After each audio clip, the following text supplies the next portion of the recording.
Boa noite a todos, boa noite a todas. Sejam todas muito bem-vindos. Vamos iniciar a nossa mentoria dessa quinzena aqui com a Brave. Bom, gente, quem vos fala, Glauberto Laderlac. Eu sou consultor de implantação comercial da Brave. Então, os clientes que têm contrato conosco de consultoria comercial são atendidos por mim. E a gente tem hoje aqui a missão nessa noite de dividir com vocês um pouquinho de conhecimento sobre indicadores. E aí o nosso foco vai ser em conhecer os indicadores, interpretar e, a partir da interpretação, tomarmos decisões, que é o que é muito caro e muito importante para as empresas. O que me habilita a estar aqui com vocês são alguns 30 e poucos anos de mercado, uma MBA em Gestão Estratégica de Marketing e uma formação em Marketing Organizacional.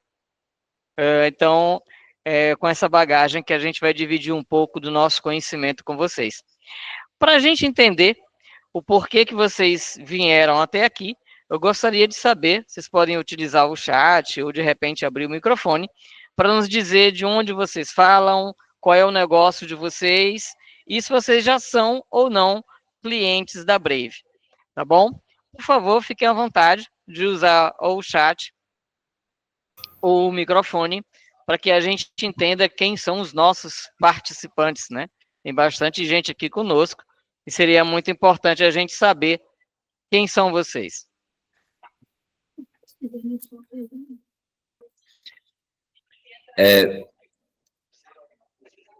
Aqui é Marcelo Patrício, né, da empresa Pise Bem Revestimentos, da cidade de Petrolândia, Pernambuco. Grande Glauberto. Obrigado, Marcelo, pela presença. Sejam bem-vindos. Quem mais está conosco? Goiânia, Pernambuco, AG Terceirização. Ótimo. É Morgano, da Resine Mais, na cidade de Parelhas, Rio Grande do Norte. É empresa de tintas impermeabilizantes. Joia. Obrigado, sejam bem-vindos. Quem mais está conosco?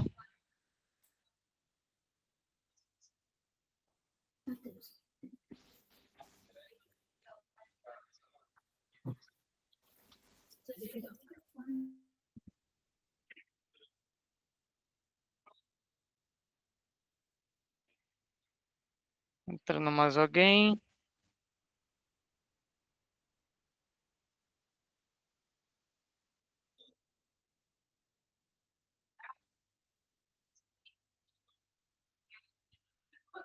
Resine mais, ok. Bom, gente, então vamos lá. André Negão acabou de entrar na sala. André Negão. André o Virton eu sei que é construtora aqui de Fortaleza. André, que você acabou de entrar, qual a tua empresa? Olá, boa tarde a todos. Lojão da Construção, Amapá, varejo de materiais de construção.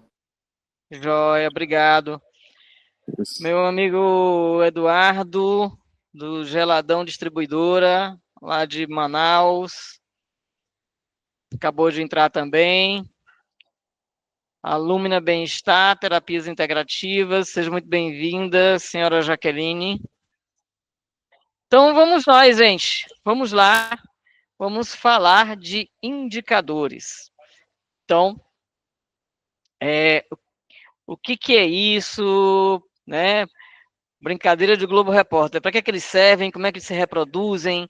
Onde é que eles moram? O que são indicadores? Na verdade, o que a gente vai ver hoje aqui? Nós vamos ver 3 pontos específicos nessa jornada de entendimento de indicadores ou KPIs, né? Então, vamos gastar aí o nosso pouco inglês que nós temos. Então, primeiro, indicadores de gestão comercial. Quais são os mais usuais? Como é que eles funcionam? Para que eles servem? Nós vamos falar de jornada do cliente. Também vamos verificar funil de vendas e falar da meta, né? Meta de vendas, que é o que as empresas perseguem, é o que move o nosso comercial, é a nossa perseguição mensal, diária, semanal, trimestral e anual, que são as nossas metas. E, gente, por que é importante nós pensarmos em indicadores? Na administração tem uma máxima que diz o seguinte, aí uma frase do William Edwards, que falou o seguinte: não se gerencia o que não se mede, não se mede o que não se define o que não se entende e não há sucesso no que não se gerencia, né? Ou seja, se eu não tenho medição, eu não tenho gerência sobre o meu negócio. Então, tudo que a gente faz dentro de uma empresa, todo movimento que você fizer, seja ele comercial, seja ele administrativo, seja ele financeiro, seja ele logística, de marketing principalmente, ele precisa ser aferido, ele precisa ter medições. E aí os indicadores têm esse papel fundamental. Hoje, as empresas aqui no Brasil, não só no Brasil, né, quase todo mundo, a Brave é uma consultoria hoje que é uma multinacional, e a gente enxerga muito isso. O que falta, na maioria das vezes, numa situação de organização, de gestão, é o entendimento do meu cenário. Tá, eu vendo, mas não tenho a sensibilidade de entrada em caixa. Eu cresci sobre o ano passado, mas não consigo ter lucro. Meu lucro é muito baixo perante o volume que eu vendo. Por mais que eu me esforce, eu não consigo reduzir despesas. Então, assim, quando a gente entra dentro pela consultoria e começa a analisar esses indicadores e começa a verificar os porquês dessas causas, aí a gente começa a entender que, muitas vezes, o que faltava era só um entendimento de interpretação, análise e mudança de gestão sobre os indicadores. Então, o convite é: tudo que você fizer dentro da sua empresa, tudo que você fizer na empresa, ela tem que ser mensurada, tem que ser quantificada, qualificada, interpretada e metrificada. Para tudo tem que ter métrica de acompanhamento. Falando dessa palavra, métrica, o que é isso, né? Para que serve a métrica? Como é que ela se aplica? O que é métrica? Na realidade, qual é o conceito que a gente quer trazer para vocês? Existe uma coisa chamada parâmetro, existe uma coisa chamada métrica, e as duas trabalham juntas quando a gente pensa em indicadores. Então, vamos entender. Parâmetro, o que ele é, um parâmetro? É o valor de referência, a sua meta, o seu limite desejado. O meu parâmetro, a minha perseguição, o meu objetivo é crescer 15% ao ano. Pronto, esse é o seu parâmetro. Qual vai ser a sua métrica? É o resultado. A métrica é quando você aplica a fórmula, você tem um resultado. Então, qual foi o resultado? Dos 15 que você queria, você chegou a quanto? Cheguei 20. superou. A métrica é de superação. Eu empatei. Opa, objetivo atingido. A métrica é de objetivo atingido. Eu fiquei no meio do caminho com 12%, não cheguei nos 15%. A métrica diz, então, que você ficou devendo 3%. Então, o parâmetro é o que você deseja e a métrica é o resultado que você obteve através de um cálculo, através de uma fórmula. Qual é a função? Qual é a função do parâmetro? Ele serve como alvo de critério, de comparação. Eu cresci ou decresci comparado a um exercício anterior, ao mês passado, ao ano passado. Produto X evoluiu mais do que produto Y. Então, a função do parâmetro também é de gerar comparativos. E, de novo, a métrica mostra o desempenho real. A fórmula matemática, vai te dar um resultado, e esse resultado é a sua métrica. A origem, né, do parâmetro, ele é definido estrategicamente com base em benchmark. Vamos supor que você defina o seu preço. Eu quero ter de ticket médio, que a gente vai falar dele daqui a pouco, eu quero ter de ticket médio R$100, porque o mercado vende em média a R$100. Então, você foi lá no mercado, fez um benchmark e estabeleceu que o seu parâmetro vem daí. Em termos de origem, a métrica ela é coletada a partir de dados, ou sistemas ou processos. Na realidade, gente, métrica é matemática. tá? São cálculos matemáticos. Hoje, há vários sistemas que já trazem isso metrificado, ou seja, já trazem isso calculado. Principalmente sistemas de CRM, quando você faz ali as apurações de vendas, apurações de estoque, ele já faz os cálculos e já tem essas métricas, já tem esses indicadores sendo apurados de forma automática para você. Como, por exemplo, em termos de parâmetro, eu quero uma conversão de 12% das minhas vendas, ou seja, de cada 100 clientes prospectados, eu quero 12% de venda. É o teu parâmetro, é o que você vai perseguir.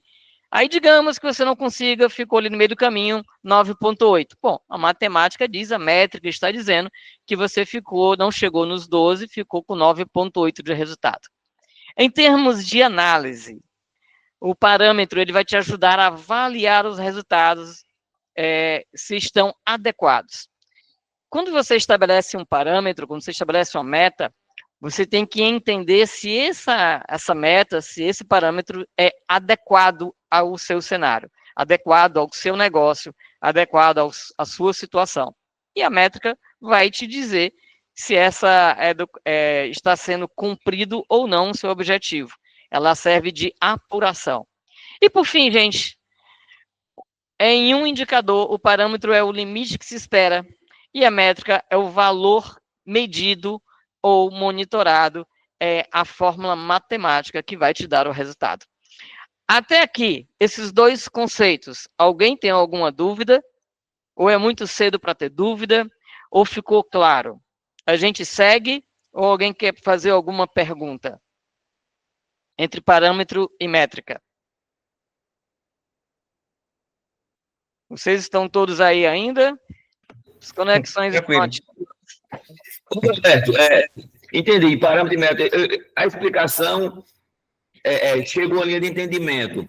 Mas existe às vezes, por exemplo, né, às vezes o programa ou a ferramenta que às vezes falta ter para fazer. O entendimento eu passei a ter, em cima do que você está falando. Mas muitas vezes o que falta, eu sigo alguns players do mercado, que eles até apresentam material, mas ele tem programas que, às vezes, o nosso programa não é que ele não nos atenda, às vezes, a ferramenta que falta para medir, para mensurar, entendeu? Enfim, para mim, o entendimento, eu já entendi aí, tá massa. Mas, às vezes, e essa ferramenta? Como é essa ferramenta? É como dizer assim, fulano está com febre, você tem que botar um termômetro, sabe que ele está com...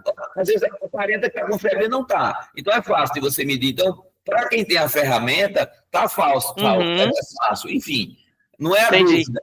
Essa ferramenta, que ferramenta é o programa? Às vezes o programa da gente é ineficiente, enfim, enfim. Entendi.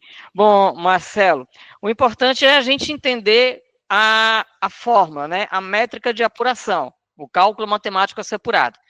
Quando a gente entende desse cálculo, a gente vai o quê? Verificar se o programa que eu estou utilizando, se a minha planilha, se o meu dashboard está fazendo o cálculo de forma correta.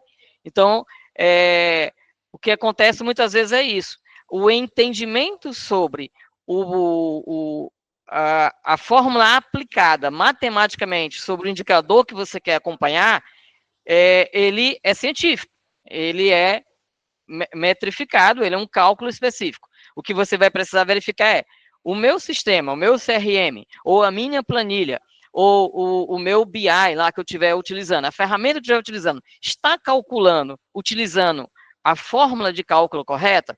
Essa seria a pergunta para responder a sua pergunta. Então, na realidade, é o seguinte, para eu saber se a minha ferramenta está fazendo o cálculo de forma correta, eu tenho que conhecer as fórmulas. E eu vou apresentar algumas para vocês aqui nesse momento. Então, vamos a alguns indicadores de vendas, que são indicadores chaves para qualquer negócio. Então, por exemplo, Marcelo, que você estava falando, ticket médio.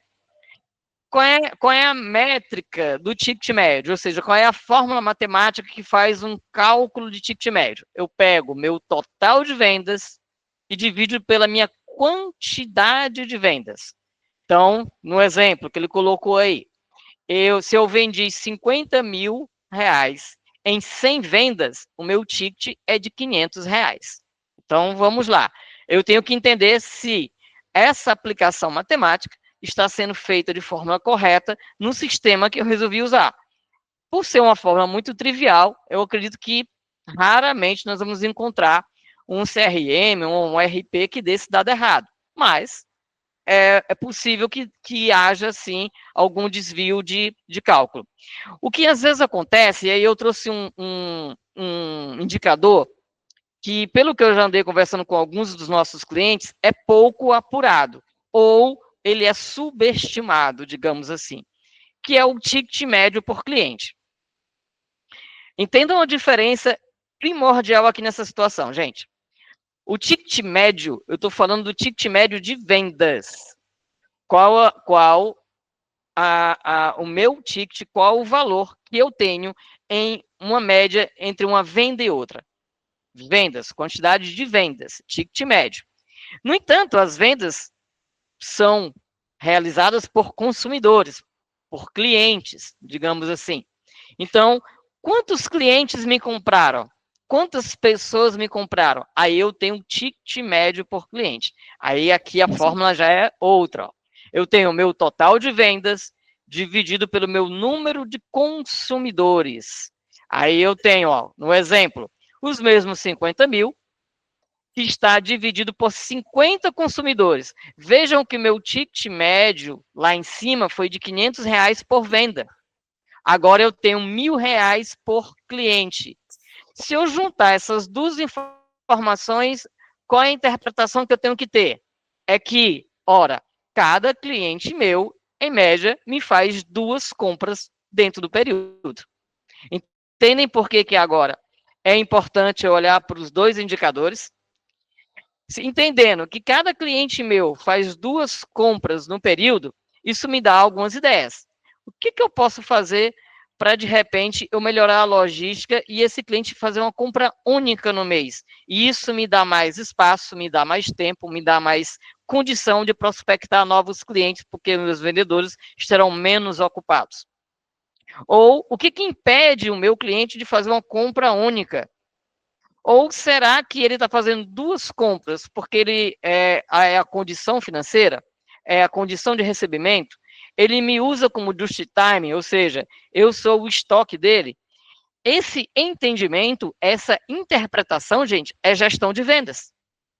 Porque isso te dá subsídio de você conversar com o seu cliente, de você melhorar o aspecto de compra dele, de você melhorar o teu circuito de venda e acelerar o teu mix. Ora, se eu tenho um cliente que dentro do comportamento dele, ele me faz 2 compras por mês, qual o período que ele compra? Ele me compra no começo do mês e me compra no final do mês. Por que ele me faz uma compra única e eu antecipo a minha venda? Antecipar a venda significa fazer caixa mais cedo. Então, gente, o entendimento desse indicador, que às vezes é subestimado, é muito importante e eu acho muito salutar a gente adotar de hoje em diante. Então, eu vou ter o meu ticket médio e vou ter o meu ticket médio por cliente. Um diz respeito à minha quantidade de vendas e o outro me diz respeito à minha quantidade de compradores. E um outro dado interessante é um indicador chamado taxa de conversão.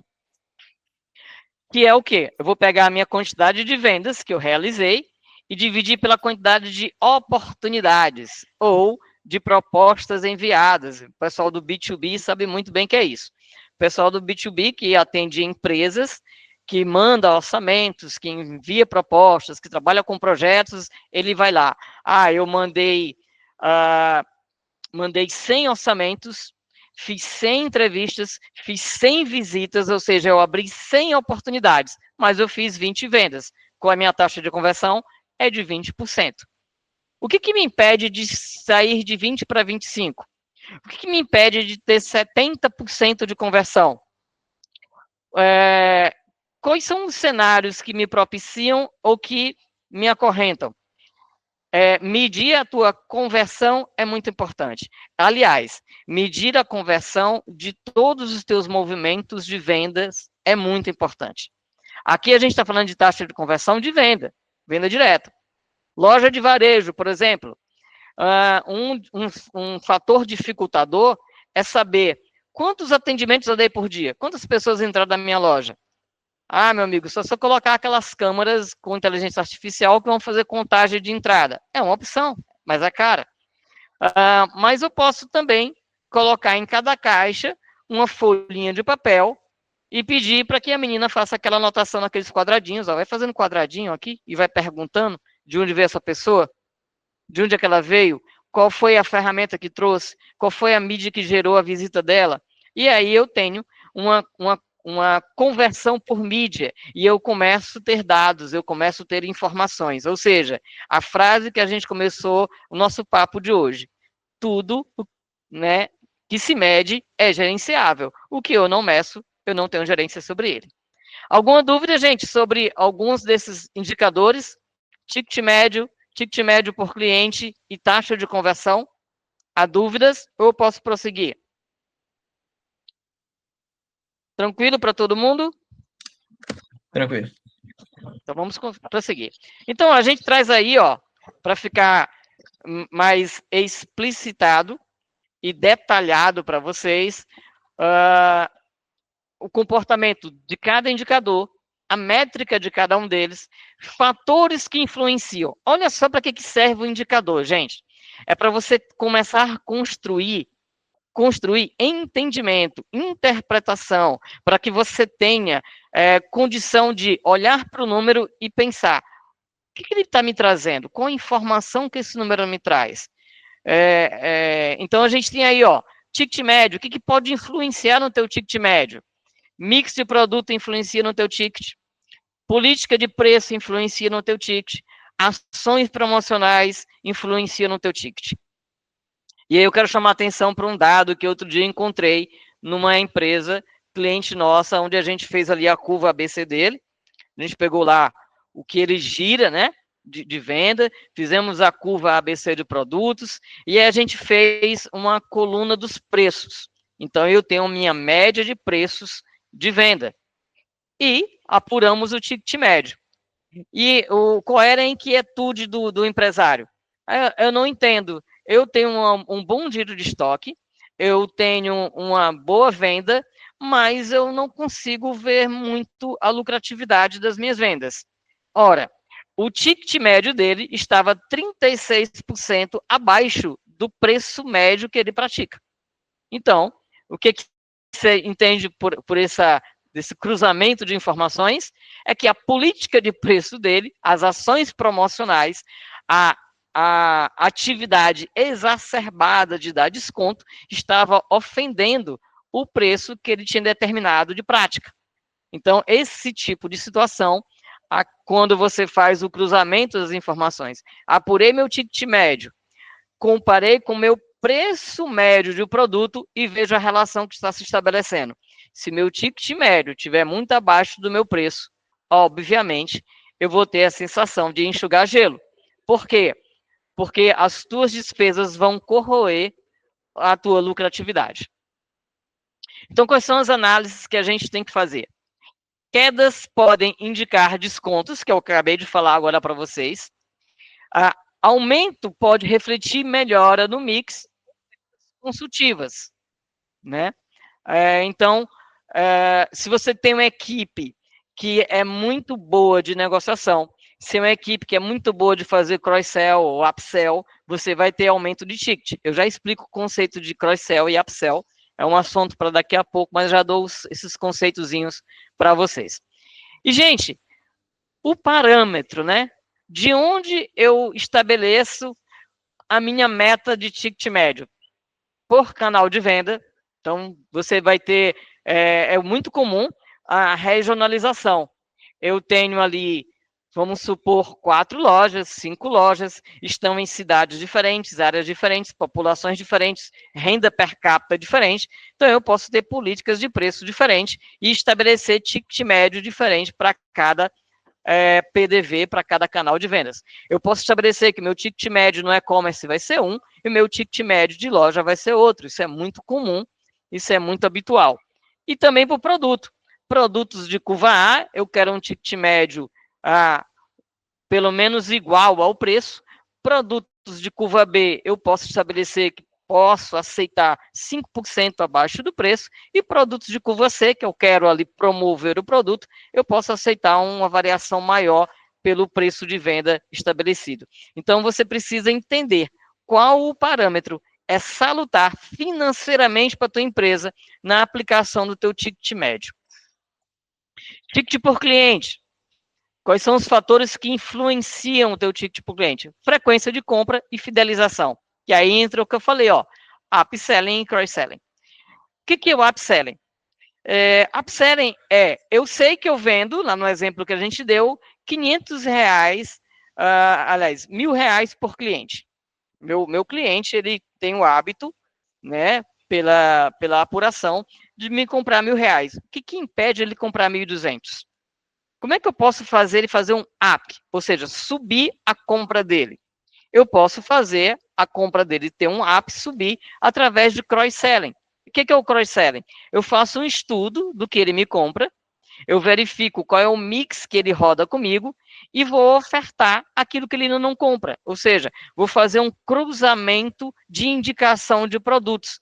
E aí, em vez de ele comprar só os produtos que estão na curva A, eu vou oferecer, vou apresentar, vou estabelecer com ele conexões para que ele me compre também os produtos de curva B e curva C. Isso é praticar upselling e cross-selling. O que te faz decidir qual o momento e quais as oportunidades de você fazer essas duas atividades, up e cross? O teu ticket por cliente. Então, analisar te dá a informação de onde você deve agir. Um baixo ticket por cliente, ele pode indicar compras pontuais e não recorrência, ou seja, o cara chega, compra e desaparece. Então, ele vai ter ali um ticket médio pequeno. E um alto ticket pode dizer que eu trabalhei algum orçamento específico ou esporádico de grande vulto, de grande valor, fechei a proposta do ano naquele mês, ou então que, de fato, o meu produto tem um valor agregado alto e isso me dá um valor por compra por cliente também alto. E o parâmetro de apuração desse dado, ele pode ser feito por ciclos, mensal, trimestral, anual, né? Por perfil de cliente, B2B, eu quero que a compra média de cliente seja de 5.000 e vou admitir R$1.000 por B2C, né? E assim por diante. Ou então por campanhas específicas. Para essa campanha específica para o Dia dos Namorados, né, que acabou de passar, dia 12 de junho, eu vou admitir que cada cliente meu tenha aí um aumento significativo de compra, porque o meu produto é propício para esse tipo de campanha.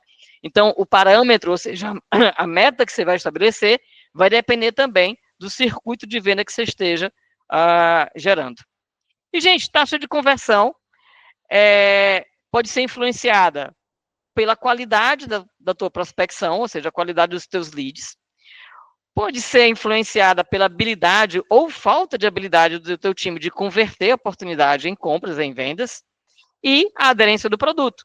De repente, você colocou no teu mix um produto que ficou um pouco fora do teu escopo, do teu ICP, do perfil de cliente que compra de você, e aí a tua taxa de conversão para aquele tipo de negócio, para aquele tipo de produto, pode ser que se torne baixa, ou alta, né?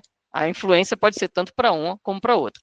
Então, as análises que tem que fazer, quando a tua taxa de conversão estiver baixa, é interessante a gente verificar, primeiro, o meu funil de vendas, aí eu tenho que ir lá no marketing, catucar os caras do marketing e entender o que eles estão fazendo, que as minhas oportunidades estão chegando com pouca frequência ou de baixa qualificação, ou entender como é que os meus vendedores estão se comportando, estão recebendo, estão abordando, estão tentando converter as suas vendas. E se tiver com boas taxas altas, isso quer dizer que eu posso estar tendo um baixo volume de busca, e aí os caras, quem chega, compra, e aí não é conversão, é tirar pedido, não estão convertendo, estão atendendo, tirando pedido, então eu tenho que ficar também de olho.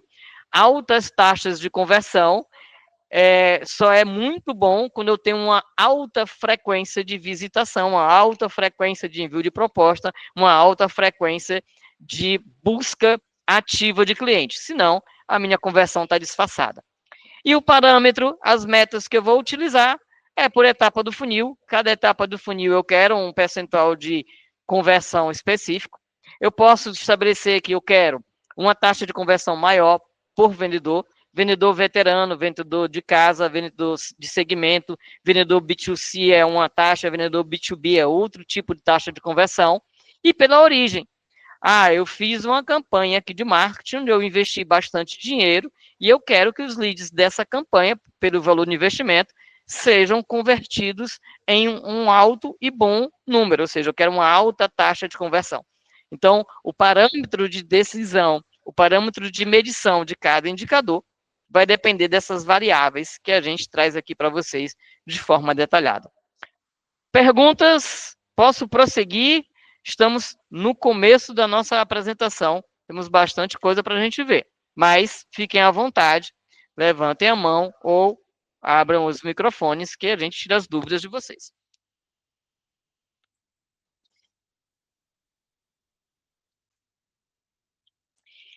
Vamos falar agora de indicadores de clientes. Gente, de novo, tudo tem que ser medido. Como é que a minha empresa hoje faz captação de cliente? Quais são as ferramentas que eu faço para ter cliente?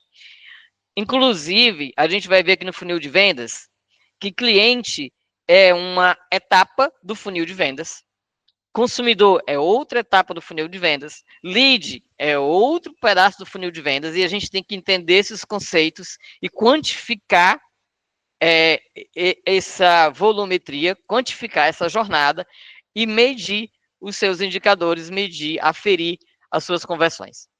Então, um indicador muito importante para a gente entender os nossos clientes é um negócio chamado NPS, que é um indicador que vai medir a satisfação do nosso cliente conosco.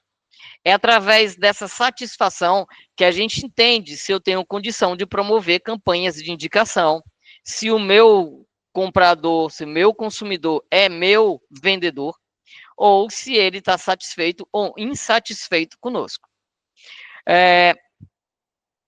NPS significa Net Promoter Score, né? Geralmente, a NPS são medições via eletrônicos, por isso que o termo é NET. Por exemplo, uma forma que as empresas utilizam muito de captar NPS é quando você bota lá o Wi-Fi da loja, que quando ele desconecta do Wi-Fi, chega lá uma mensagem para ele. Vimos que você esteve em nossa loja, os nossos serviços, por favor, deixe sua opinião sobre o nosso atendimento, né? E aí a pessoa dá lá a opinião dele. Nessa captura de informação, eu tenho dois agentes. Eu tenho o que a gente chama de promotores e tenho os detratores. Promotores são aqueles que me avaliam de nota de média a alta. Detratores são os que me avaliam de nota média para baixa. Então, eu faço um menos o outro e tenho o meu NPS. NPS menor do que 50 é bronca, certo? Então, se mais da metade dos teus usuários, dos teus clientes, dos teus consumidores estiverem insatisfeitos com você, com o seu atendimento, com o que você está apurando, comece a se preocupar. Alguma coisa está errada e você precisa de correções urgentes. Como é que eu corrijo? Liga para o cliente, né? Faz pesquisa de informação. Tenta entender o que aconteceu na jornada dele, que ele se tornou um detrator e não um promotor do teu negócio. Taxa de churn. Que isso aqui é uma coisa que a Brave faz de forma assim, muito incisiva e o nosso trabalho como consultor é muito baseado nessa taxa. O que é taxa de churn?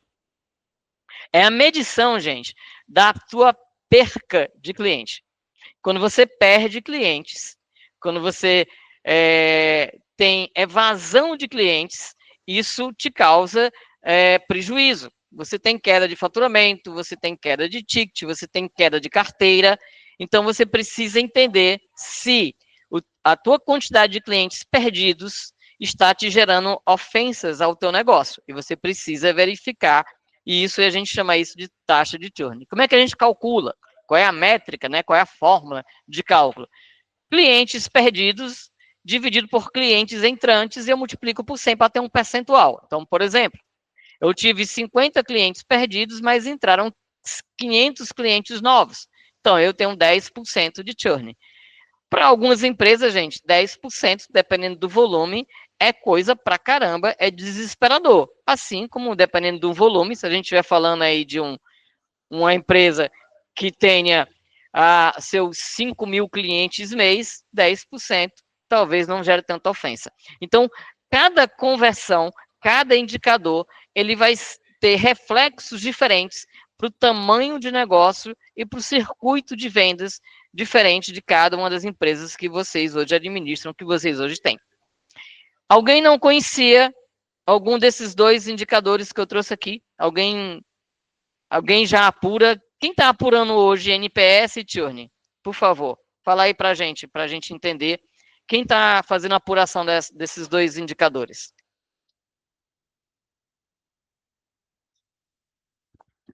Eu sei que aqui a Brave faz constantemente. Vocês fazem?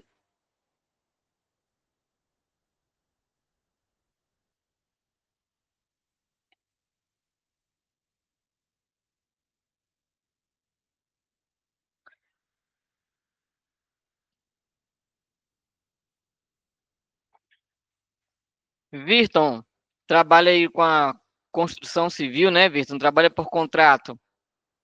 Você hoje está fazendo uma medição, Virton, de não renovação, de interrupção de obra no meio do caminho? Não, esse indicador não. Não. Mas você acha importante trazer para o seu negócio? Você já tinha pensado nele?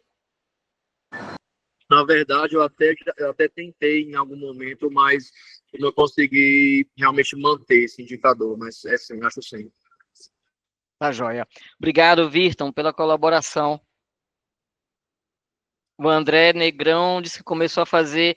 O que te fez o NPS? Qual foi a ferramenta que você utilizou, André? Você pode falar para a gente? Se puder abrir seu microfone ou escrever aí para a gente. Como é que você Posso fez sim, tá tentando. Posso sim. Pois não. Glauberto, né? Isso. Glauberto, eu comecei a fazer recentemente através do Google Form mesmo. Eu não joia. tenho nenhuma uma plataforma, mas assim, o NPS é fantástico, porque ele começou a mostrar. Eu acho assim que não é nem tanto o número de. Porque o número ele é meio vaidoso. Tipo assim, Sim. se a gente for olhar o NPS de um McDonald's, de uma Leroy Merlin, que é do meu segmento aqui de varejo de construção, é 80 o NPS dos caras.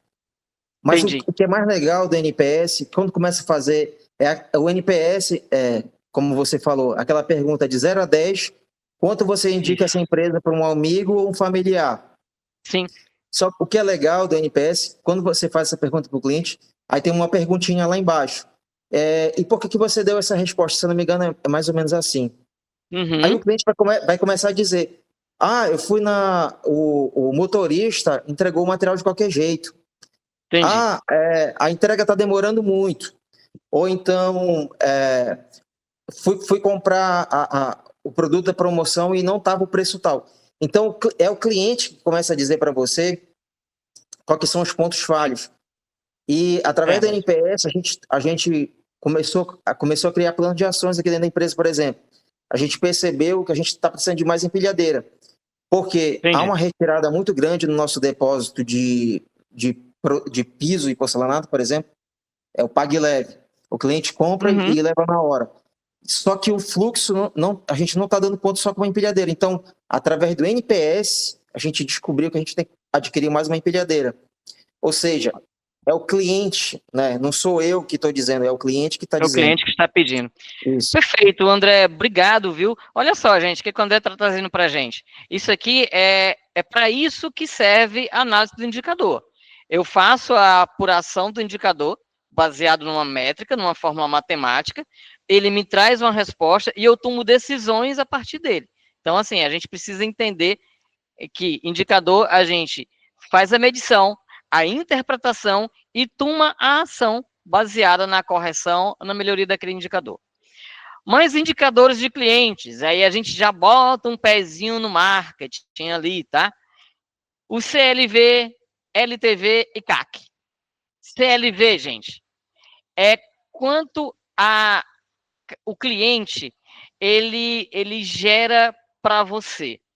Quanto cada cliente gera para você. A gente não mediu lá o ticket médio de compra do cliente, né? Beleza. Só que agora eu vou medir, além do ticket médio, o ticket de compra do cliente, ticket médio não, o ticket de compra do cliente, eu vou medir em quanto tempo ele me gera essa receita. Quanto tempo o meu cliente está comigo e dentro desse tempo que ele está comigo, qual é a receita que ele me gera? Qual é o valor de compra dele dentro de um determinado período de tempo? Eu tenho um cliente que está comigo há 2 anos, ele me compra R$1.000 todos os meses. Bom, que perfil é esse cliente? Quem ele é? O que eu faço para replicar mais clientes dentro desse perfil? Como é que eu faço para adquirir mais clientes desse jeito? Ele me indicaria para outros clientes? Ele está me indicando? Então, CLV é um indicador que te dá ali de forma específica de por cliente ou por perfis de cliente. O LTV, ele tem uma função muito parecida, só que aqui ele se torna médio, ele se torna uma apuração geral, não mais individualizada ou nichada.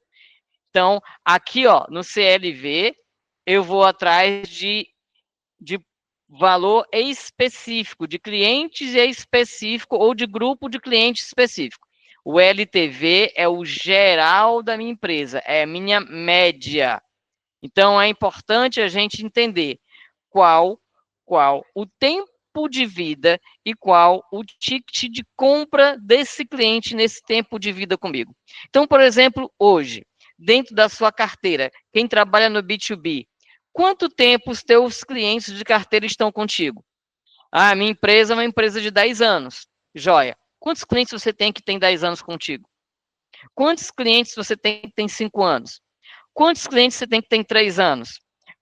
Qual é o formato da tua carteira? Qual é o valor de compra que esses clientes que estão com você de forma fidelizada deixam contigo mensalmente? Porque isso te dá informações para você montar um negócio chamado ICP, ou ICP em português, que é perfil ideal de cliente.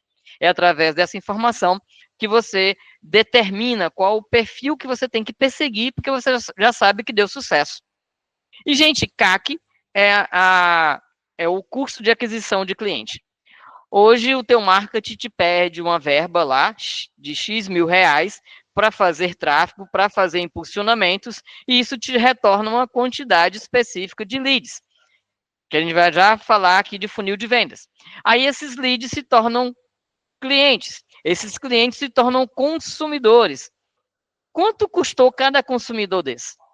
Qual é o custo do teu cliente hoje? Quanto você precisa investir para ter um cliente? E quanto esse cliente deixa para você aí pelo LTV? Então, assim, eu preciso entender disso, porque o que acontece? Quando você fazer investimento em campanha, publicidade, ou campanhas em redes sociais, ou fazer uma promoção, participar de uma feira, você tem que calcular até quanto vale a pena eu investir para adquirir o meu cliente. Porque eu tenho que entender o seguinte, o cliente vai me deixar, eu vou gerar ali um parâmetro de ticket de compra por cliente, ticket de venda por cliente, que esse ticket de venda por cliente tem que me pagar o custo de aquisição dele. E, gente, quando eu falo de custo de aquisição de cliente, eu tenho que entender que eu tenho que somar, todo o meu investimento total, investimento total em marketing e vendas. Eu pago comissão para vendedor, eu pago promotor de vendas para quem trabalha com trade marketing, ou seja, todo o meu circuito de vendas me gera um custo, me gera uma despesa. Então, somado tudo isso, qual é o valor que eu preciso investir para ter um cliente dentro de casa?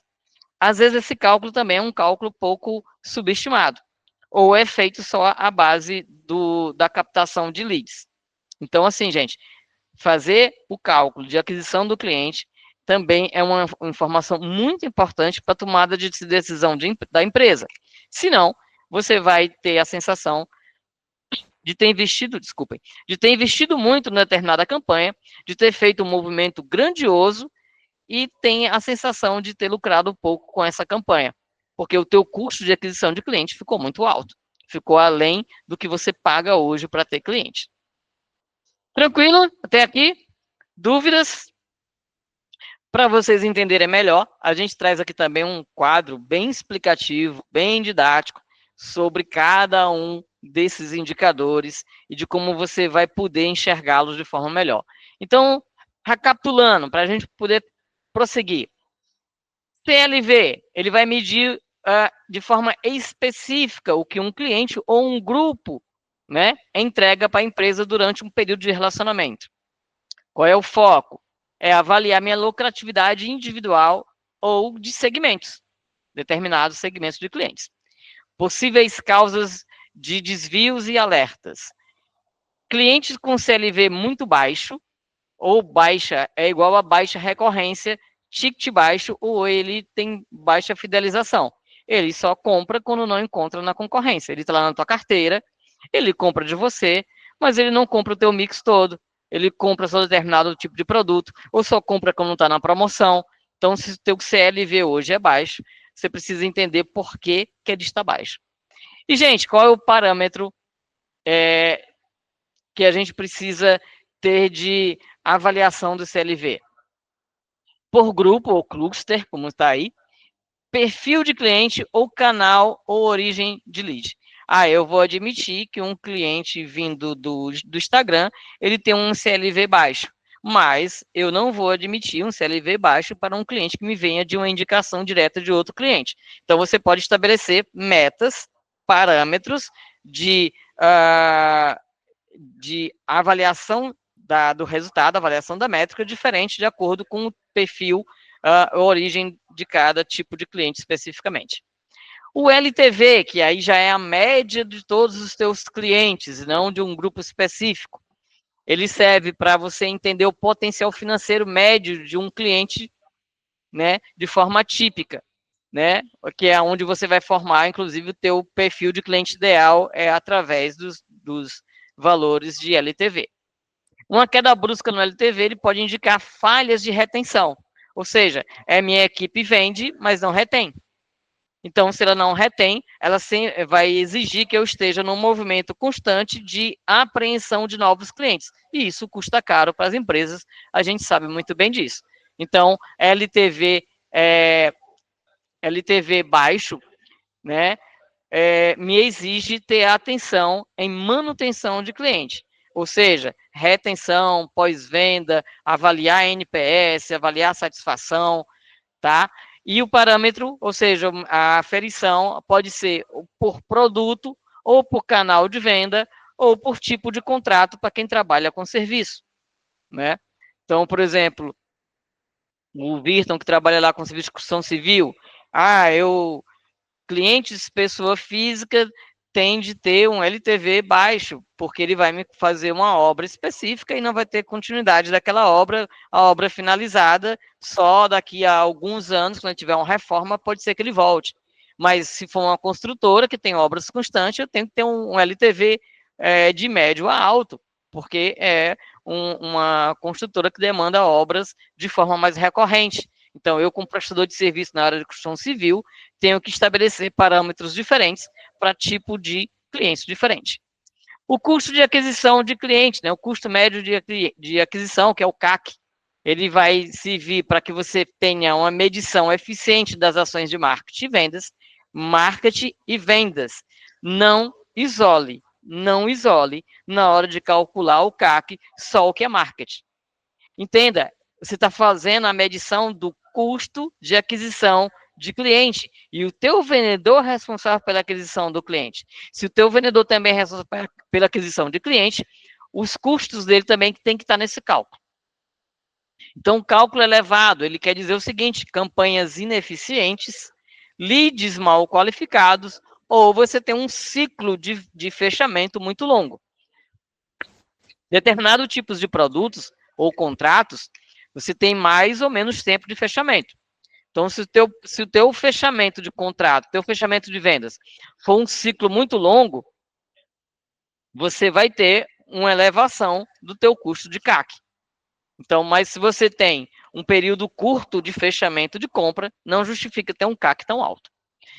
Por canal de aquisição, né, acredito que em termos de parâmetro, né, é sempre bom e interessante você ter metas diferentes por canal e tipo de ação.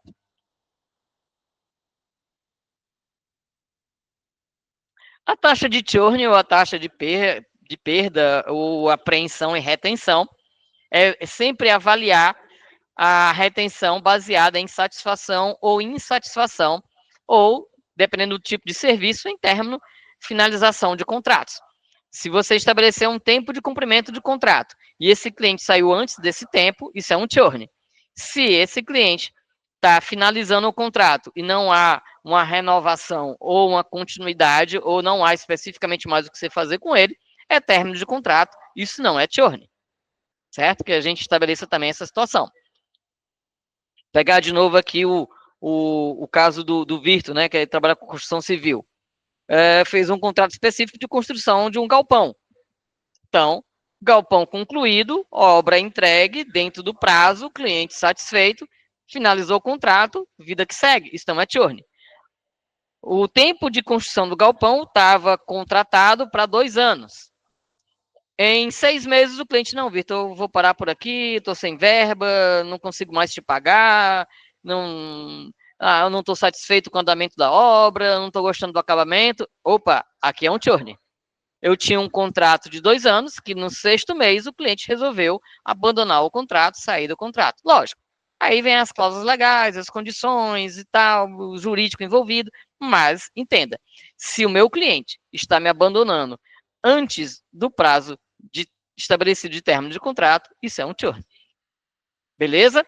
E, gente, tudo, a apuração aqui, o parâmetro é por etapa da jornada, ou por canal ou região. Canal de entrada de cliente ou região de venda, região de compra. E o NPS é a satisfação. Sobre ele a gente não precisa estender muito. Ou você tem cliente satisfeito ou tem cliente insatisfeito. Né? Não existe cliente em cima do muro, tá, gente? Ou ele está satisfeito e volta a comprar contigo, ou ele está insatisfeito e não te indica e não volta a comprar contigo. Dúvidas? Podemos prosseguir? Nossa próxima fala agora é sobre o funil de vendas. Então, a gente viu, indicadores de gestão de vendas, gestão comercial. Nós vimos indicadores de acompanhamento do meu cliente. E agora nós vamos para o nosso funil de vendas, para a jornada do cliente. Né? Antes de chegar lá na jornada do cliente, eu resolvi fazer essa inclusão aqui. Quem trabalha com B2B, trabalha com carteira. E carteira, gente, é também um parâmetro que tem que ser muito bem metrificado dentro da sua empresa. Você tem que acompanhar a gestão da sua carteira. Agora mesmo, nós acabamos de fechar com um cliente nosso um contrato exclusivo de gestão de carteira. É um cliente nosso já da consultoria financeira, já nos contratou para um trabalho específico de treinamento da equipe comercial dele, e agora fez um contrato também específico só de análise de gestão de carteira. Então, primeira coisa que você tem que estabelecer é a tua meta, é o teu parâmetro de carteira. O que você considera de cliente ativo? Qual o mínimo de cliente ativo você quer dentro do seu banco de dados? Você tem lá 100 clientes no seu banco de dados. Desses 100 clientes, que você quer 70 em atividades, vamos supor, ou quer 80 em atividades. Então, você estabelece a meta. Estabelecida a meta, você vai para as atividades de manutenção, ativação e reativação dessa carteira. Então, assim, é muito importante estabelecer metrificação, parâmetro e acompanhamento da tua gestão de carteira. Então, o que mede, né, clientes ativos? clientes que compram num período definido. Geralmente, gente, qual é a metodologia que o mercado usualmente utiliza? Eu vou entender que é meu cliente ativo aquele que tiver pelo menos duas compras num prazo de 90 dias. Então, eu estabeleci um período, 90 dias, e estabeleci que ele tem que ter pelo menos duas compras dentro desse período para eu entender que ele é um cliente ativo. Ou seja, eu quero, como meta, mais de 70% da minha base dentro dessa condição. Aí você vai trabalhar os seus vendedores, você vai trabalhar o seu quadro de vendas a perseguir esse parâmetro, perseguir essa meta. Frequência de compra. A gente viu lá, quando a gente analisou o ticket médio de cliente, né? Existe o ticket médio por quantidade de compras e o ticket médio e o ticket de cliente.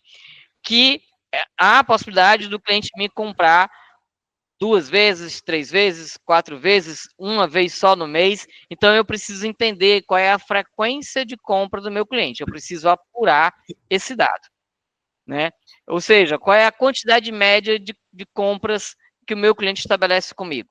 Aí, a gente também tem um LTV, que já traz esse dado aí para a gente também. Então, o número de compras de clientes é a métrica, é a medição, né? Identificação de padrões de recompra. Como é que ele me compra de novo? Por que ele me compra de novo? Ele compra para fazer estoque para revender? Ele compra como insumo? O que meu produto oferece para ele? Eu tenho que entender qual é a funcionalidade. E, gente, qual é o meu parâmetro? Qual é a minha meta? O que eu vou perseguir? Aqui a gente traz algumas dicas. Maior que um e-mail, mais de uma venda e meia por mês para varejo e para o B2B, de preferência maior que 2 vendas, pelo menos no trimestre, se for no caso B2B. Tá? Taxa de reativação. Bom, você tem seus clientes que estão ativos, mas dentro do teu banco de dados existe lá uma galera que está dormindo, que deixou de comprar contigo. Primeiro, identificar por que ele não compra mais. Fechou a empresa, mudou de sócio, comprador é outro, mudou de segmento, não compra mais o que eu vendia, eu tenho que entender isso. Diante disso, eu vou pegar essa base, vou fazer uma análise de ICP, perfil ideal de cliente, e vou estabelecer quais dessa massa eu quero reativar. E aí a gente traz aqui um exemplo de parâmetro. Por exemplo, você vai estabelecer de meta que quer pelo menos mais do que 20% de ativação da base que você entendeu que está dentro do ICP. Então, eu vou pegar a minha base, ver quem não está ativo, desses que não está ativo, estabelecer quem está dentro do meu ICP de compra, meu perfil ideal de cliente, e vou perseguir pelo menos 20% de ativação desse público. Isso é trabalho de vendedor. Eu costumo dizer que o vendedor ele tem que ter foco no seguinte: vender do receptivo, vender de forma ativa, ativando a sua carteira, e prospecção. E a prospecção tem 2 caminhos. Ou eu prospecto o cliente novo, ou eu prospecto o cliente inativo. Então, o vendedor tem que ter essa tarefa muito embutida na cabeça dele e tem que ser gerido para isso. E, gente, tempo médio... Oi, Marcelo. Beleza, na paz, né? Não é questão de intervenção, não. Eu até fazer uma colocação. O André ainda está aí, André? Do Lojão da Construção? Isso, correto. Não, beleza, tranquilo. Eu vi umas colocações suas aí, achei pertinente. Até parabenizo, de fato. Assim, como o nosso segmento, a gente aqui é em Pernambuco, né? A gente está a uma certa distância aí. Eu já até morei em Belém do Pará, enfim, ponto. Mas, enfim, a gente é um pouco distante, mas aqui está conectado também próximo aqui, graças a Deus. Mas, assim, eu trabalho com piso e revestimento só. É uma loja só especializada em piso e revestimento. Então, trabalha com argamassas e rejunte. A gente está até vendo uma louça, mas o foco do nosso produto é piso e revestimento. Assim, no meu caso, propriamente dito, não existe tanta reincidência. É muito raro um cliente vir comprar o piso e voltar a comprar nesses 30 dias, 60, 90. Então, às vezes, não é uma venda, uma compra recorrente. Até acontece dele vir comprar um argamassa ou indicar algum cliente. Mas, enfim, Uhum. o que é que você aí no Lojão da Construção, dentro desse segmento, assim, que às vezes é um produto real, como você, pelo que você botou, é Lojão da Construção, você trabalha com tudo.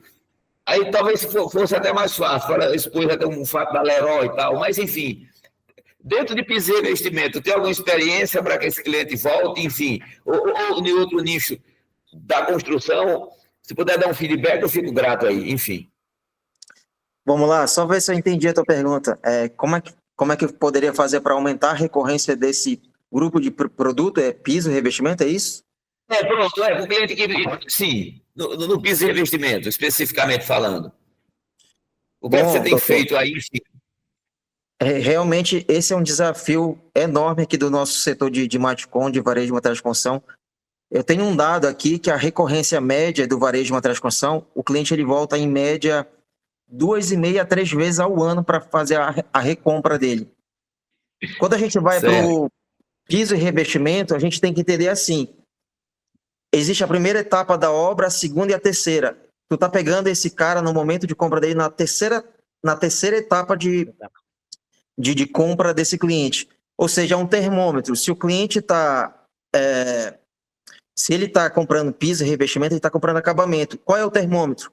Eu posso vender para ele iluminação, posso vender para ele outro acabamento que é tinta.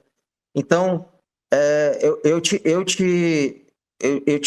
provocaria a olhar também, não só para aumentar a venda do piso de revestimento, mas também para tentar aumentar a venda de tudo que está atrelado, igual o Glauberto falou, acho que é o cross-sell, né? É o Isso, cross-sell ou é o cross-sell? Cross-sell. Então, Cross-sell. vender produtos correlatos a piso e revestimento. A tua loja vende só piso e revestimento, é isso? Só A deles é gente só. trabalha com indústrias sanitárias e alguns metais e entre alguns gabinetes, né? Que tá, enfim. Aí você falou aquilo. Trabalhamos com tinta também, pronto, tinta. Trabalhamos com tinta também, ponto. Pronto. Enfim. O que tu pode fazer é isso aí, tentar aumentar, forçar não, mas provocar o teu cliente para ele comprar tinta, comprar acabamentos, aí também tu vai vendo com o tempo que dá para introduzir no teu mix de produtos aí do teu portfólio outros produtos. Mas o que funciona aqui, se a gente for falar só de piso e revestimento e acabamentos e argamassa, é indicação. Pedir para o teu cliente indicação, o nosso vendedor Programa de aqui, indicação. programa de indicação, usar um CRM, usar um próprio Excelzinho aí, que é um negócio que funciona. E promoção, não tem jeito. O cliente do varejo de materiais de construção, ele procura promoção. A tua loja deve ter o mesmo apelo da minha, é uma loja de público popular, né? Certo. Joia. Que bom, gente. Nós temos aí o chamado network, né? Esses eventos que a Breve proporciona, eles têm muito esse fundamento também, de vocês interagirem entre vocês, verificarem possibilidades viáveis de negócio e a gente trocar essas ideias. Que bom, que massa. Gente, vamos falar de funil de vendas. E aí, ó, a gente traz aqui mais indicadores, mais apurações que a gente tem que ser feito. Bom, o nosso cliente, na jornada de compra, ele tem esses períodos de passagem dele, né? Período de consciência, período de consideração das possibilidades, ele vai avaliar preços, vai verificar garantias, ele vai considerar se consegue pagar ou não, e ele vai tomar a decisão. A decisão, ele tem, eu digo que ele tem 3 possibilidades na decisão: comprar, adiar ou não comprar, né? Aí o não comprar ou ele não pode pagar, ou não tem um produto que ele quer. Simples assim. Mas a gente tem que entender quantos clientes passam dentro desse funil e quantos vão ficando pelo meio do caminho. E quais são as minhas taxas de conversão. Então, por exemplo, aí diz respeito ao marketing, o que a gente chama de cálculo de CTR, que é o cálculo de tráfego, né? O marketing me fez lá uma postagem, ou eu fiz uma propaganda na TV, ou no rádio, enfim. E aí eu tive 1.000 visitas, ou 1.000 cliques, 1.000 perguntas, 1.000 interações. Então, o meu movimento me gerou um número mágico. Aí, no exemplo, está 10 mil, né? 10 mil, pronto. Desses 10 mil, quantos continuaram e me mandaram um olá no WhatsApp, entraram na minha landing page, montaram um carrinho, mas não concluíram, foram até a loja, viram o produto, visitaram, conversaram com o meu vendedor, ou seja, não compraram. Daí, quantos vieram ali para a decisão? Quantos receberam uma proposta minha? Quantos compraram? Quantos não compraram? Se não compraram, por que não compraram? Essas conversões, gente, essas medições é negócio, é dinheiro, é o que faz você tomar decisões na sua empresa. E aí não tem jeito, elas têm que ser apuradas. Roberto, como é que eu posso apurar isso? Meu sistema não faz isso. Amigo, Excel, caderno, sabe? O importante é que você faça a apuração. Não deixe o dado passar sem você entender o porquê dele. Se você entender o circuito, sem você medir o valor do teu investimento. E, gente, o pós-venda. Quem continua me comprando? Quem não continua me comprando? Né? O Marcelo até trouxe aí a situação dele. O que eu posso fazer para alavancar uma recompra? No meu caso, que eu vendo produto específico de alta duração de recompra. Né? A indicação pode ser um movimento. De repente, uma movimentação do mix que ele não comprou naquele momento, mas que você pode estar movimentando. Enfim, a gente precisa também ter as medições da etapa de funil dos nossos clientes. Funil de vendas, taxas e fórmulas, eu vou trazer aqui de forma bem rápida. Leads, que são oportunidades. Geralmente, né, a gente está falando aí de uma conversão pelo menos de 20% a 30%. E a fórmula é simples. Oportunidades dividido por leads, ou seja, volume de prospecção dividido por pessoas que interagiram, que entraram em contato comigo, que se interessaram com o meu produto, com a minha ferramenta, com minha página de e-commerce, enfim. Oportunidades. Eu tenho que ter uma conversão de 15% a 25% em média. Ou seja, qual a quantidade de propostas eu encaminhei? Quantos clientes eu recebi em loja? Quantas vendas essas oportunidades geraram? Qual foi a conversão em vendas? E, gente, qual o meu percentual de fidelização? Dos clientes que me compram esse mês, ou que me compraram há 2 meses atrás, quantos estão voltando? Qual é a minha conversão? Vejam que para cada indicador, a gente vai medindo as conversões desse funil. E aí você começa a entender o teu poder de apreensão, venda e retenção do teu cliente. E, gente, isso aqui diz muito respeito a como a tua equipe de vendas está se comportando, a como a tua equipe de vendas aproveita o investimento que você está fazendo em marketing, né? Para que você tenha isso aí. Vendas. Aqui tem uma casca de banana, gente, que nós, empresários, às vezes cometemos. Muitos clientes nossos, eles falam assim, não, eu quero crescer 15% ao ano, comparado ao ano passado, lógico, né? Se é o ano, estou falando que eu quero em 2025 crescer 15% sobre o ano de 2024. Aí eu pergunto, tá, por que você estabeleceu esse parâmetro? De onde você tirou esse número mágico de 15%?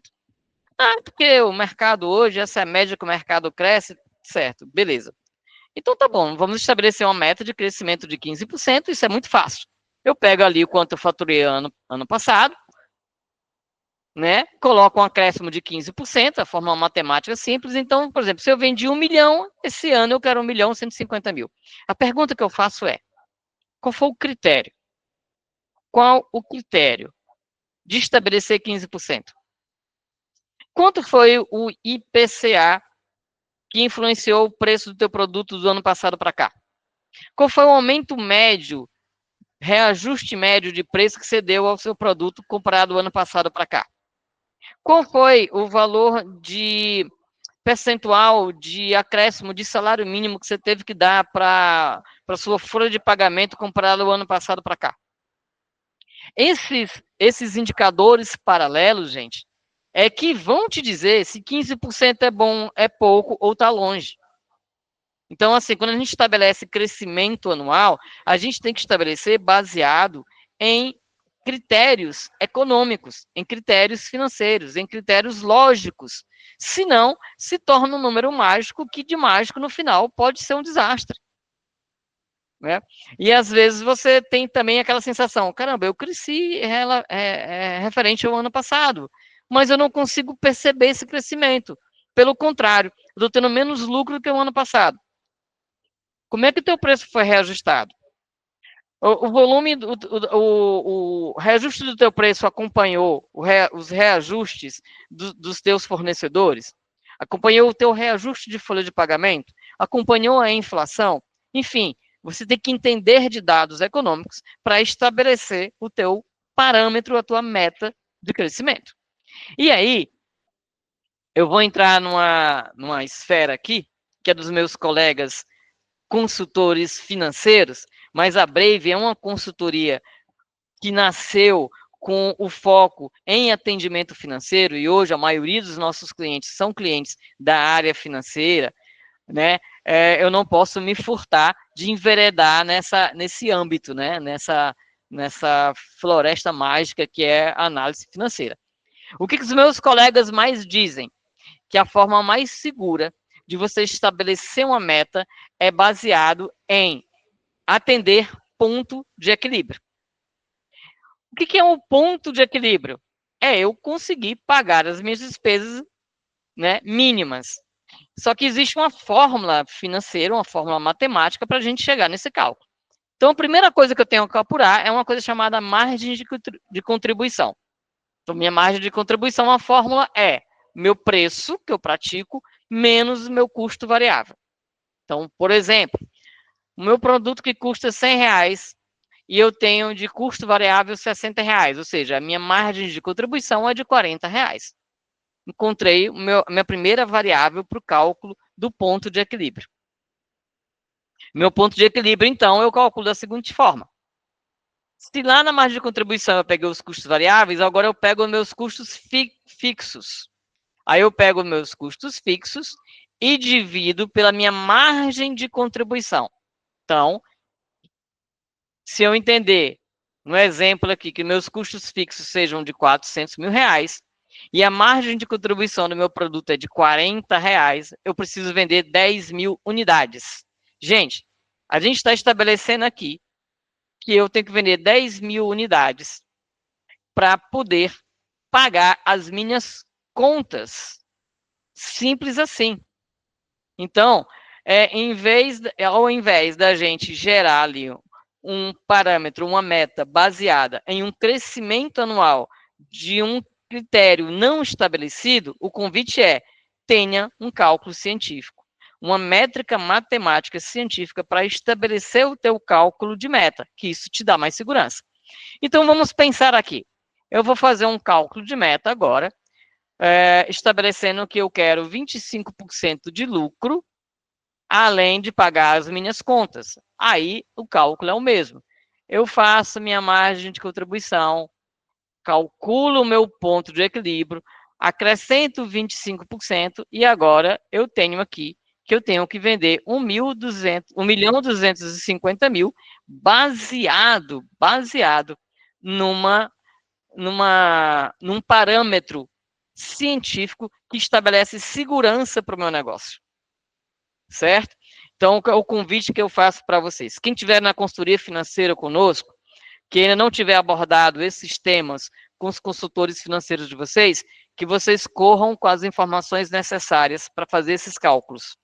Porque se a sua meta não estiver atendendo isso aqui, a sensação que você vai ter é que vendendo muito ou vendendo pouco, você não consegue sair do vermelho. Por quê? Porque o que você vende não está gerando para você o pagamento do teu ponto de equilíbrio e te dando margem de sustentabilidade de negócio. E aí tem outro detalhe, gente. Nós não podemos confundir faturamento com recebimento. São duas coisas diferentes. O comercial, por via de regra, trabalha na base do faturamento. Eu tenho que vender, eu vou vender. Se eu for uma empresa que trabalha no ramo B2B, não sou de varejo, trabalho com contratos, o meu vender significa, eu vendo hoje para receber daqui a 2, 3, 4, 6 meses, dependendo do tipo de negócio. Então, o meu vender não significa receber. Então, a minha meta de venda também tem que pensar nisso. Qual o meu fluxo de recebimento? Qual o tempo entre vender e receber? Então, a minha meta tem que calcular esse espaço e tem que ser estabelecida para me garantir um recebimento, porque vender não paga conta. O que paga conta é recebimento, o que paga conta é fluxo de caixa. Então, eu tenho que ter garantia de que as minhas vendas vão me gerar receitas. Senão, eu só vou ter faturamento. E faturamento nem sempre significa recebimento. Então, gente, cálculo de meta de vendas, ela tem que ser muito bem escalada, muito bem planejada e cientificamente apoiada, com base em matemática financeira, para que você tenha segurança dentro desse circuito. E meta, gente. Oi, André, pode falar. Oba, bora lá. Eu tenho uma dúvida que está atrelada, Glauber, Pois não. em relação a faturamento, CMV. Como a gente calcular primeiramente o índice de alavancagem e saber se esse índice de alavancagem aqui da empresa, se ele está saudável, se eu estou dentro de um benchmark aí. Tá. Bom, eu vi que você deu uma saída e voltou, né? O que acontece, André? O ponto de segurança é essa fórmula que está aí na tela agora. Eu tenho que estabelecer o meu ponto de equilíbrio, ou seja, eu pagar as minhas contas fixas e variáveis com a geração das minhas vendas e estabelecer a minha margem de lucro. O estabelecimento da margem de lucro, ele é muito específico de cada tipo de negócio, de cada segmento, e aí você pode utilizar ou markup, ou benchmark, ou um querer. Não, é o meu querer de investidor ter pelo menos aqui X% de lucratividade. Mas, antes de pensar nisso, o que você precisa estabelecer é o teu ponto de equilíbrio, ou seja, a tua segurança financeira de que as tuas contas estarão pagas. O que a gente chama de contas? Custos fixos e custos variáveis. Como é que você estabelece essa segurança mínima? Primeiro, mede a tua margem de contribuição e depois calcula o ponto de equilíbrio, que usa a margem de contribuição como fórmula de cálculo. Aí, a partir disso, você estabelece o percentual que você ache justo ou necessário, ou o benchmark, ou o markup que você desejar, para ter a tua rentabilidade em cima do teu ponto de equilíbrio. Entendeu? Não existe fórmula mágica. André, para o teu segmento, 5% de lucratividade é bom. Não existe isso. Agora, o que existe André, para que você tenha a tua empresa saudável, segura, você tem que estabelecer que a tua venda, que o teu volume de venda atenda o teu ponto de equilíbrio. E, acima do teu ponto de equilíbrio, tudo que ela gerar vai ser a tua rentabilidade. Que aí você pode estabelecer o parâmetro de meta de ser de 15, de 20, de 25, ou não. Eu vou dar o start no meu negócio, vou garantir meu ponto de equilíbrio e vou trabalhando para ver o quanto eu consigo estabelecer a mais além do meu ponto de equilíbrio. E a partir do segundo exercício, eu vou estabelecendo parâmetros de crescimento ou parâmetros de estabilidade. Consegui te responder, André? Conseguiu sim. Joia. Muito obrigado, fico feliz. Obrigado. Gente, aí eu calculei a meta, fiz um cálculo financeiro mirabolante, resolvi crescer sobre o ano passado, estabeleci minha margem de crescimento, beleza. Como é que eu entrego a meta? Como é que eu digo para os meus coleguinhas que eles vão ter que vender 1 milhão e algumas coisas 1.000 por mês? Como é que eu faço isso? A gente diz que existe uma metodologia chamada metas SMART, que aí tem aí, ó, vem do inglês. O S de específico, o M de mensurável, o A de atingível, o R de realista e o T de temporal ou temporalizáveis. Na realidade, o que você vai ter que fazer é o seguinte, cara, não olha para 1.215.000. Quantos clientes você tem na sua carteira? Você tem 100 clientes. Pega 1 milhão, divide por 100 clientes, divide por 30 dias no mês. Opa, já ficou menor. Qual é o teu ticket médio? Meu ticket médio é de R$ 1.000 por mês. Então, pega 1 milhão, divide por R$ 1.000, divide por 30 dias. Quantas vendas você precisa fazer dentro do ticket médio para chegar a 1 milhão? Pega 1 milhão, divide pela tua quantidade de vendedores, pela quantidade de dias úteis, e aí você vai ter que 1 milhão pode ser que signifique ali R$ 100 por dia para cada um dos vendedores. Então, em vez de entregar o dragão de 7 cabeças de 1 milhão, entrega a tua meta fracionada em indicadores. Certo? Gente, olha, nosso cliente, nós temos X clientes na nossa carteira. Esses clientes compram, tem um ticket por cliente de R$ 1.000. Então, vamos pegar aqui a nossa meta, dividir por essa quantidade de clientes. Se eles continuarem comprando na média que eles já compram, a gente bate essa meta fazendo 30 vendas, 50 vendas, 100 vendas. Então, eu não estou vendendo mais 1 milhão, eu estou vendendo 100 vendas. Entendem esse conceito?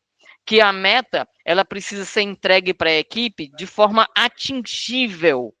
E, às vezes, qual é o pecado que a gente comete? Gente, a meta desse mês é de 1 milhão. Os caras olham para o outro, olham para você e dizem, esse bicho está doido. Não é que ele vai arrumar 1 milhão, mano? Não, esse cara tá maluco. Não tem condição de fazer 1 milhão aqui. Tá. Vou provar para vocês que tem. Vamos pegar aqui quantidade de clientes. Vamos pegar a quantidade de vendedores que nós temos. Vamos pegar a quantidade de dias úteis. Vamos pegar a quantidade de propostas que vocês abriram o mês passado que não fecharam ainda, estão aguardando conversão para esse mês. Gente, 1 milhão, se a gente for brincar, é muito pouco, né? Me perdoe o eufemismo. É muito pouco diante do que vocês podem construir. Tá aqui, ó. Tá provado que 1 milhão é pouco. Então, quando você estabelece essa política de entregar a meta desse jeito, não se preocupe. A sua equipe vai ter a cultura de entender, como bater meta. Porque, geralmente, o que a gente faz? A gente larga a inteligência e parte para a força. Ou então, a gente larga a prospecção e espera o cliente entrar na loja. A gente larga o contato com o cliente em vez de reativar a carteira. Aí tudo fica mais difícil. Então, gente, quando a gente pensar em entregar a meta, a gente entrega a meta com atividades para atingir a meta. Gente, esse aqui é o nosso ticket por cliente. Esse aqui é o nosso ticket médio. Esse aqui é o LTV dos nossos clientes, ou seja, o tempo de permanência que o cliente tem conosco e quanto ele deixa por mês. Olha, os nossos clientes, ele compra em média 2 vezes, 3 vezes por mês. Olha, gente, o nosso ticket médio hoje está acima do preço praticado, ou seja, vocês estão conseguindo vender sem desconto, isso faz com que a meta fique mais fácil. Se nós ativarmos 20% da nossa carteira de nativos, esses 20% de carteira de nativos pode corresponder a uma alavancagem de 30% da meta, ou seja, 70% da meta que vai ser perseguida, não mais 1 milhão, e sim só 700 mil.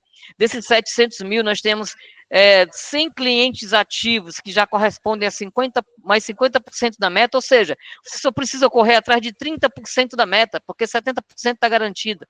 Entendem, gente? Quais são os circuitos que vocês podem estabelecer para tornar a meta smart, ou seja, específica, ela tem que acontecer, mensurável, como é que ela é calculada, ela é atingível através de ações, de atitudes que a gente está aqui elencando para vocês, ela é realista diante do nosso cenário, dos nossos números, e nós temos 1 mês para bater a meta. Então, assim, fazer essa entrega com esse tipo de gestão, dá para vocês a forma, a maneira, o jeito de atingir meta. Gente, então, entregue a sua meta de forma estratégica. Não delargue a meta, né? A gente fala de delegar, né? Tem gente que faz delargar, que é jogar para cima e Deus nos abençoe. Então, entregue de forma estratégica. Fracione a meta. Transforme a meta em pontos atingíveis. Traga os indicadores focais que vão fazer a alavancagem da meta. Monitore os seus KPIs, os seus indicadores constantemente. Gente, indicador a gente olha todo dia. Todo dia. Todo dia eu olho para o meu ticket médio. Está abaixo, está na média ou está acima? Todo dia eu olho a minha retenção de clientes. Todo dia eu olho se eu estou perdendo cliente. Todo dia eu olho as minhas conversões de oportunidades em vendas. Todo dia eu olho o meu custo variável de aplicação, de fomento de novos clientes, meu custo de marketing. Indicador se olha todos os dias. Utilize ferramentas, né? Sistemas, planilhas, etc. E integre as métricas. Não olhe para um único indicador. Olhe para um conjunto de indicadores e entenda o funcionamento deles de forma agregada. O meu ticket cliente tem que dar uma resposta pelo meu ticket médio e vice-versa. O meu custo de aquisição de clientes tem que ser saudável. E o meu custo de aquisição de clientes tem muito a ver com o ticket médio que ele entrega. Porque se ele estiver me entregando um ticket baixo, eu não consigo pagar o custo de aquisição dele. A minha conversão tem que ser pelo menos de 25%. Ou seja, não olhe isoladamente para um indicador de forma específica.